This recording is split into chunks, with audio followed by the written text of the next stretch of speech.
Ja, dis vir ons 'n wonderlike voorreg hier by Landbou Spore om vandag met Woltan Senekal van Villa Crop te kan gesels. Nou Villa Crop het baie sterk uitgereik na Telia Suid-Afrika ook tydens ons kongres waar hulle ook ons baie sterk ondersteun het en hulle is 'n saakmakende rolspeler in die landbouomgewing. En ons gaan vandag net so vinnig 'n kort oorsiggie met mekaar deel oor dit wat Villa Crop doen en hoekom dit vir jou as boer belangrik is om ook na hulle toe uit te reik wanneer jy dan wel van hulle produkte nodig het. Nou Woltan, baie welkom hier by ons en is lekker om met jou te kuier. Ja, dankie vir die geleentheid. Woltan, as ons met mekaar gesels en ons sê julle as 'n verskaffer van gewasbeskermingsprodukte, wat is die uitdagings wat julle by Villa Crop ervaar rondom dit? Ja, daar's 'n klomp uitdagings altyd maar in enige besigheid, maar as iemand my nou vinnig altyd vra, wat is jou uitdagings? Daar's twee goeters wat ons 'n bietjie wakker hou in die aande en een van hulle is die tempo waarteen ons besig is om chemie te verloor en ek praat nou hier van gewasbeskermingsprodukte. Insekdoders, swamdoders, onkruiddoders, daai klas van chemie.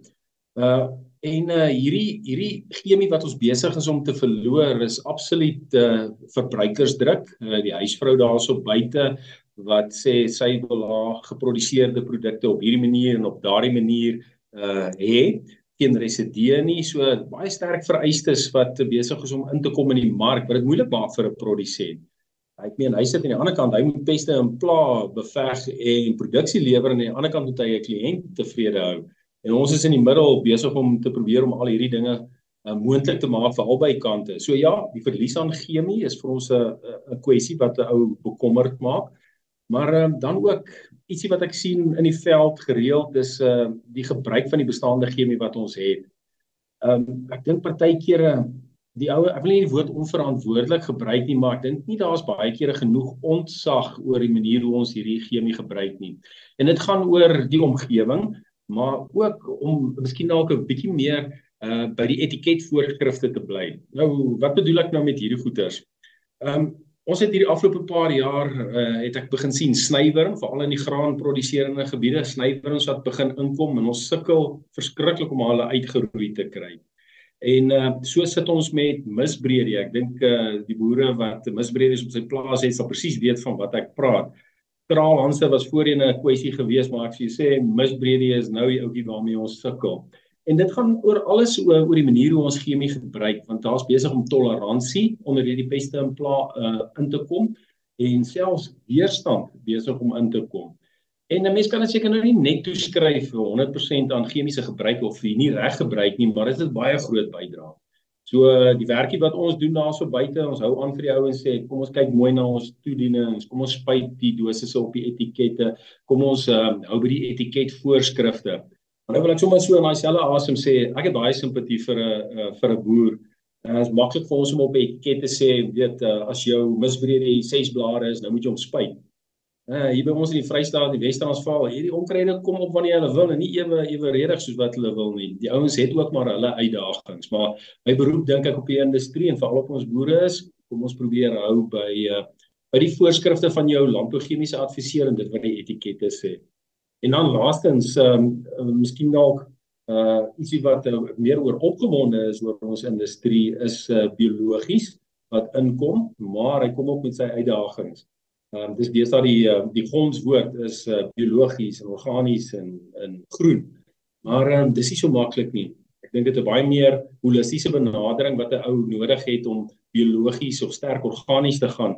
Dis nie 'n produkvervanger soos wat baie van ons dink nie. Nou waar ons 'n stuk harde chemie uit, ons sit 'n sagte biologies in binne die program en dit werk nie, ongelukkig nie. So ja, om daai integrasie van biologies te doen is ook ietsie waarmee 'n ou 'n gedagte moet hou en dit wat ons probeer uitwerk, hoe sit ons hierdie ding op 'n werkbare manier vir die boere aan mekaar. Weet jy, en Woltan, is baie interessant as ek so na jou luister en ek dink elke persoon wat in die landbouomgewing gemoeid is, van die produsent tot hierdie mense soos julle self wat dan nou hierdie kundigheids produkte tafel toe bring wat vir die boer produksie vermoë verskaf en vir hom help om op die einde van die dag steeds 'n oes te maak en winsgewend te wees. Dan kom mens agter dat jy daardie veranderlikes in die landbouomgewing eintlik baie kompleks moet bestuur. Want dit is nie 'n geval van een standpunt gaan oral geld nie. Dit kan selfs van plaas tot plaas verander. So elke ding het 'n unieke gespesialiseerde inset nodig van 'n kundige persoon wat sy produk verstaan en weet hoe moet hy toegepas word om dan wat te doen in die natuur, altyd terug te streef na balans toe, nê. Dit is interessant Ja, absoluut. hoe dit werk. Benny, jy raak so 'n waarpunt aan en dis hoekom meeste van ons gewasbeskermingsprodukte is nie noodwendige van die rak af produk nie. Daar is kommoditeitsprodukte soos 'n glifosaat of 'n ietsie wat jy nou maar kan gaan koop by enige plekkie en jy weet hoe om toe te dien en dis dit. Maar om regtig daai permutasies op elke plaas te verstaan, die chemie hoe hulle saamwerk, wanneer, wat, hoekom ensovoorts, dit vat 'n bietjie 'n ander fokus. Ek wil daarby kom dat die rol van ons gewasadviseurs of ons dit nou nie ons gifreps noem nie, want dis maar ons boere maar die ouens ken, die gifrep. Hy is nie 'n gifrep nie, hy is 'n landboukundige. Daar's redes hoekom hulle doen wat hulle doen en die manier wat hulle doen. En ek is so opgewonde spesifiek oor daai deel van die industrie wat besig is om 'n bietjie meer sterker te formaliseer, akkreditasie elke jaar te gaan doen en laat hulle nie meer net 'n gifsmous is nie. Ek dink ons het hulle al redelik uitgesorteer, maar ek sluit absoluut aan, ek stem saam met jou sentiment daar.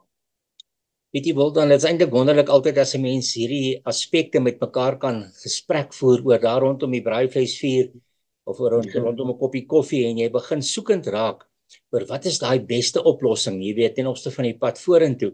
En dan beteken dit dat jy in die waardeketting van die eerste insetverskaffer tot deur die produsent tot by die verbruiker het jy heeltyd suksesvolle besighede nodig, rolspelers wat 'n verskil maak. En wat sou jy sê, wat maak 'n landboubesigheid suksesvol? Ek dink in die laaste klompie jare is dit miskien al twee goedjies. Die eerste een is jy moet jou kliënt verstaan. Wat is sy behoefte? En ek praat nou vir beide as 'n insetverskaffer, maar ek dink van die boer se kant af van ons dieselfde lees toepas. Jy moet jou kliënt verstaan. Ons produseer baie kere goeders en ons maak baie kere goeders om te verkoop. Maar ek dink nie ons weet altyd wat die behoefte en maak daarvolgens om te verkoop nie. Ek weet nie of dit sin maak nie, wat ek sê het nie. Jy weet, ek dink, ja, hierdie ou gaan hierdie ding nodig hê. Dit sal 'n mooi dingetjie wees vir hom. Dit sal iets wees wat vir hom help. En noodwendig is dit nie wat vir hom die beste is nie. So ek dink verstaan jou kliënt is baie belangrik en so ook vir ons produsente. En die tweede dingetjie is en ek wil eintlik nie daai gonswoord gebruik nie want hy's nou al holrigery, maar optimaliseer. En optimalisering beteken in hierdie bestaande produksieketting, vervaardigingsketting, besigheidsketting, wat dit ook al is, moet ou regtig gaan aandag gee aan detail en klein goedjies gaan verander en begin optimaliseer. Want daai goeders kom almal bymekaar en vorm aan die einde van die dag 'n kritiese massa wat vir jou 'n ander resultaat gaan gee. Meeste van ons ouens kan nie groot verandering in ons besighede doen nie. Jy weet, revolusionêr of iets met 'n groot omwenteling doen nie. Maar is belangrik dat ons hierdie klein inkrementjies doen om 'n ou se besigheid te verbeter, optimalisering. Ek weet nie of ek miskien dalk so vinnig dalk net 'n voorbeeld kan noem daaroor of ons dit tydjie. Dit sal dit dalk so 'n bietjie beter in perspektief stel. Ja, doen dit gerus. Nou, ek gaan nou nie produkname noem nie, maar ietsie waaroor ek verskriklik opgewonde is binne in ons taal is ons is redelik betrokke by byvoegmiddels wat binne ingaan. Nou ons het in die permanente gewasse het ons 'n byvoegmiddel die afgelope tyd bekend gestel. En wat hy doen is hy help vir jou nie net met jou bedekkingsvermoë van die stof wat jy besig is om te spuit nie, maar jy kan selfs op jou plaas, as jy jou opset ken en reg tweak, kan jy 'n vermindering in watertoediening teweegbring. Nou right, wat beteken dit nou vir 'n sitrusboer? As jy in 'n swart vlek sitrus hier in bo in die Noord-Transvaal is waar daai ouens 10-12 000 liter water moet besproei per hektaar en jy kan hom afdaal na 8, 9 of 10 000 toe, dan is jy besig om te optimaliseer. Miskien dalk nie 'n hengse klompie en is 'n ingrypingkie op 'n plek, maar dit stel jou in 'n vermoë om 'n bietjie meer kompeterend, bietjie meer ekonomies, bietjie meer produktief te wees en aan die einde van die dag suksesvol en winsgewend te wees. So, daai aandag moet 'n mens aan gee. En ek vat my les hierso van die Amerikaners. Miskien al vir ons graanboere. Hoekom sit daai ouens met hulle produksies waar hulle sit, wis is ons? Nie omdat hulle 'n ander klimaat het nie. Hulle het al begin. kyk na hierdie saad, hierdie cultivar, hierdie plantyd, hierdie swamdoder programmetjie, al daai klein goedjies. Randy Dowdy wat nou hierdie hengse opbrengs nou weer gedoen het. Dis klein veranderingkies wat hom maak. Selfs sojaplant, klein veranderingkies wat suksesvol is. So ja, optimaliseer. Weet jy Woldan, dis interessant as ons praat oor die landbouomgewing, dan is daar so baie dinge wat 'n mens opgewonde maak.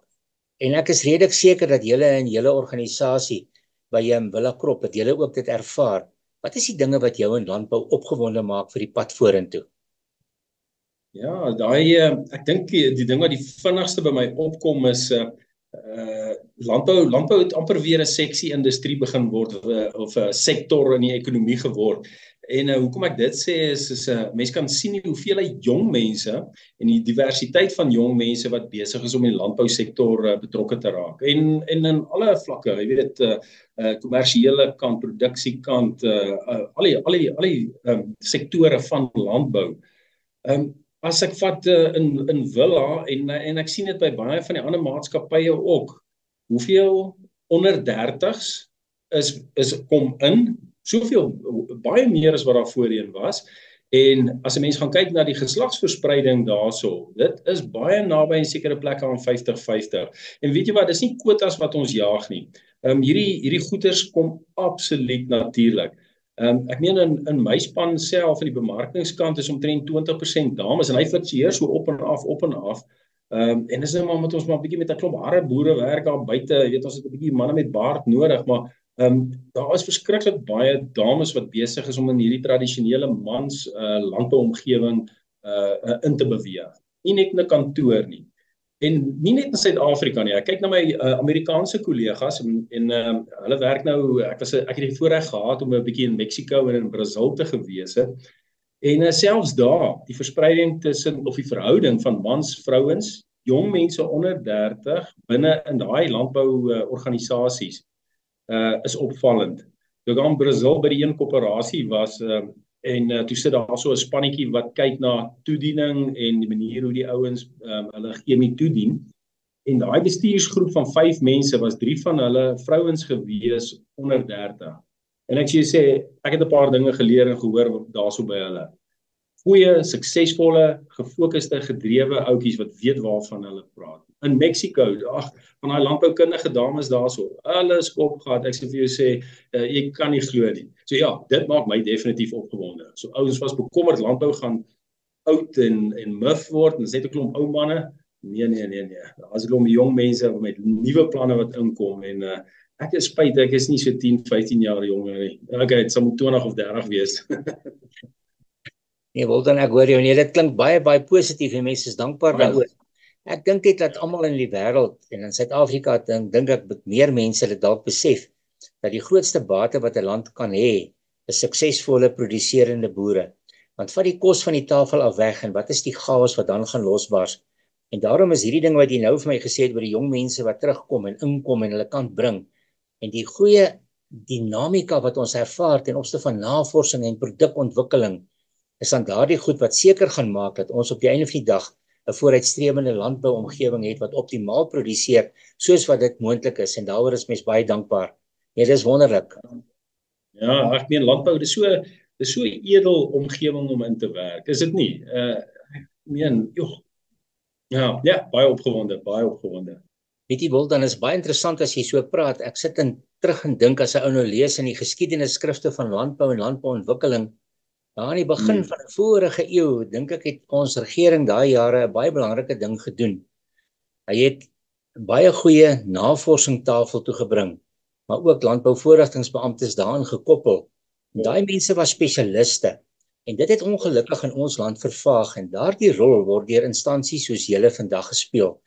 En ek dink daai navorsing wat elke boer deurlopend op sy eie grond moet doen, moet hulle in samewerking doen met mense soos julle, dat hulle daai klein veranderingkies reg kan toepas, toets, kyk hoe vergelyk, hoe dit, tot op die einde van die dag dat ons by daai optimale produksievlakke kan kom.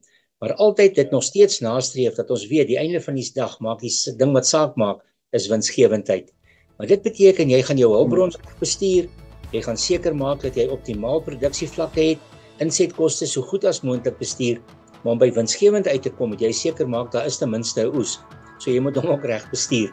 En ek dink dis daar waar julle ouens 'n ontsettende rol speel. En ons wil vandag vir ons boere sê, boere, julle moet kennis neem van die instansies soos Villa Crop. Dis die instansies wat uitreik, wat ook na ons as organisasie uitreik om te sê, boer, jy's vir my belangrik.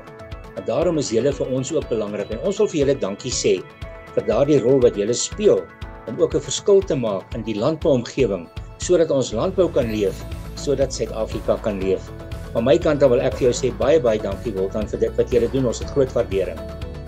Ek sal dit oordra aan al die mense wat betrokke is daarso. Baie dankie Benny en dankie vir die mooi woorde. En baie sterkte vir julle ook op die pad vorentoe.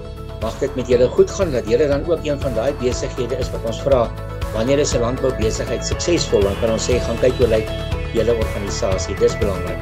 Dankie hoor.